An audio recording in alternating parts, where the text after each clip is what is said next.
What is up, guys? Okay, so today what I'm going to do is I'm going to talk a little bit about the Dark Tina. We're going to look at some or talk about some builds for her, gym builds, depending on where you are in the game, some considerations you have to have if you're even going to use her. And also we're going to answer that age-old question of, can this farmer get their gauge full in the first turn? And as everyone expected, yes, Tina can get her gauge, her SP gauge full in the first turn. Now, for those of you who might not have been playing as long, that is a huge win for a farmer because it leads into faster runs. Now, of course, that can be hung up a little bit depending on animation times of your monster and the monsters that are on your team. But generally, it's better because it also leads into greater gold gain. I kind of talked about this in some of my other farming videos. So, take a look at that if you're curious, guys. Now, the other thing I want to talk about is the Dark Tina's gems. Okay, so I got my Dark Tina on a pretty good siphon set, and I'll show that kind of later on in the video. But, to kind of talk initially about this, the Dark Tina, guys, while she is a great monster to use and to have, she also is a monster that is extremely difficult to build, especially if you are somewhere between early and mid game. And now part of that is because she is heavily crit reliant. So both of her skills need to crit in order to work, which, while critting increases your damage and makes the monster extremely OP, and it makes them even more OP if the skills are reliant on that. If you can't get the crit rate up, then basically, the monster is just normal and you're not even using skills. So that's where, our problem with MSL kind of comes in, is that for people who, especially when we get monsters where we're limited to only having one and the monster is heavily reliant on crit like this one is, when we can't re-roll, then, players who can't re-roll and they don't get a square slot, they're in an extreme bind. And it's really bad because it creates this. It means that things are not equivalent for monsters that everyone in the game who got the monster worked toward. So we all put in the same amount of time and effort to actually farm this monster.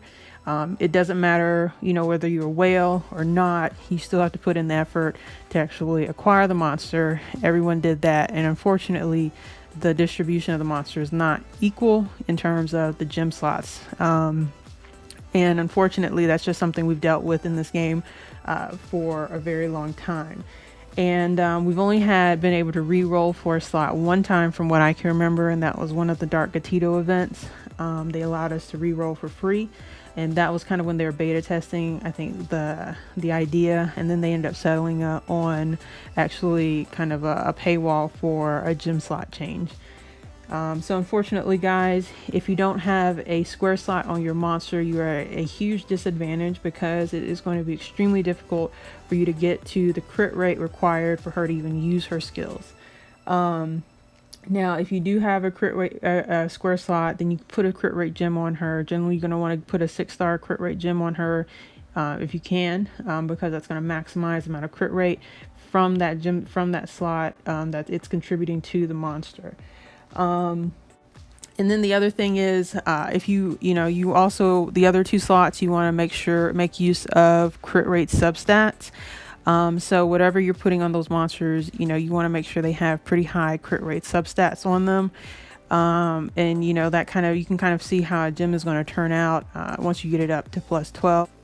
Guys, to kind of talk in terms of gem sets. So, this is kind of something that, more veteran players have come to know. And that is that, you can't always be reliant on a gem set. So in this case, intuition is going to be probably one of the easiest ways to build her, to maximize her crit rate, because that really should be your priority, is getting her crit rate up. It should not really be one particular gem set unless you actually have the gems to get her crit rate up and fulfill that gem set. And while probably the optimum gem sets for the Dark Tina are going to be either a siphon set if you want to earmark her as a farmer, or a ruin set if you want to maximize her damage as much as possible. So while those are going to be, you know, your optimum gem sets, you can still build her without them. You can still use her without those gems. You just have to focus on getting the crit rate up no matter what. And that might mean you have a what's called a broken set, in which case it's whatever gems that you had that procced into crit rate as much as possible. Then you would just then you might have to use a broken set where you don't get a gem set advantage. But in general, it is better to maximize whatever the stat that you're trying to get, to maximize that through substats, then trying to go for completion of a gem set. So yeah, guys, so don't be shy if you feel like if you have to use a broken set. Intuition is also a good set to maximize her crit rate. So it'll be easier for you to build her on a intuition set.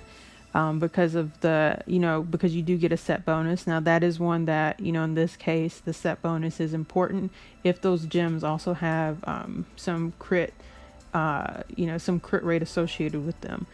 The other one that I know some people, you know, might consider would be the Valor Set. Unfortunately, the Valor Set probably falls still within the same realm as the broken set, because you still need the crit rate.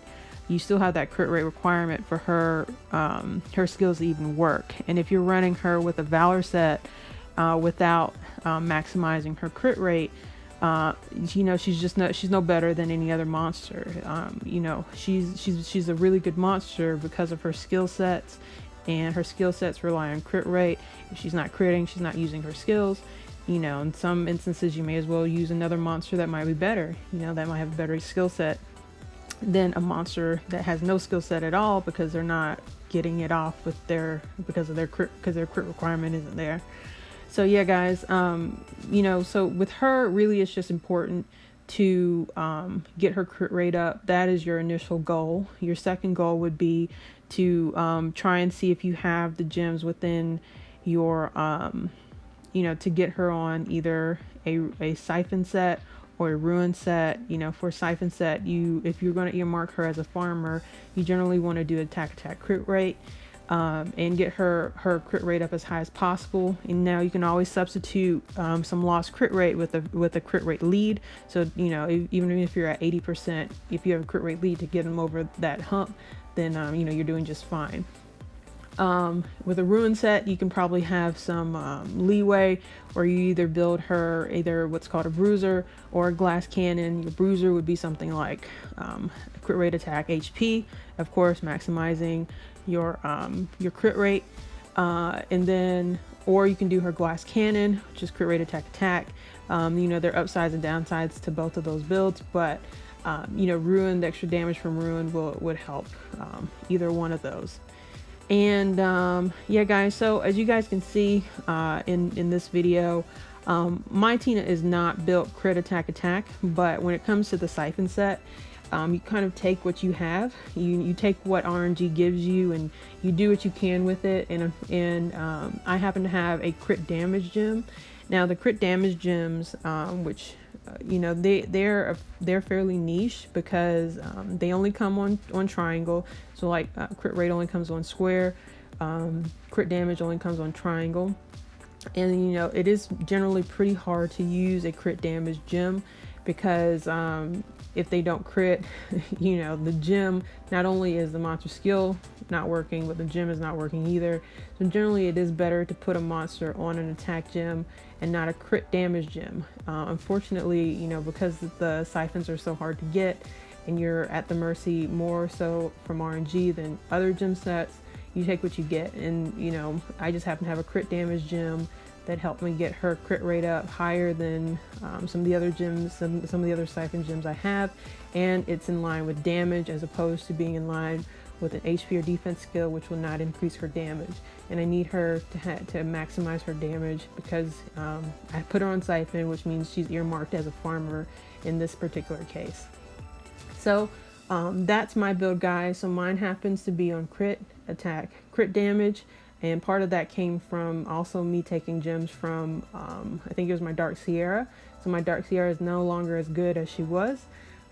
It's either her or it's the Freed. I can't remember which one. But you know, sometimes you have to do that because it is just really hard to get siphon gems from the dragons. And guys, make sure you do your dragons this weekend because you've been farming for Tinas. You've earned a lot of sigils if you've been doing a stream. Don't let those go to waste. Get into dragons. So yeah guys, that's all I have to say for today. I hope you liked the video. Hit the like button if you liked it. Subscribe to the channel if you have not, and leave me a comment. I want to know what you think. I'll see you in the next video.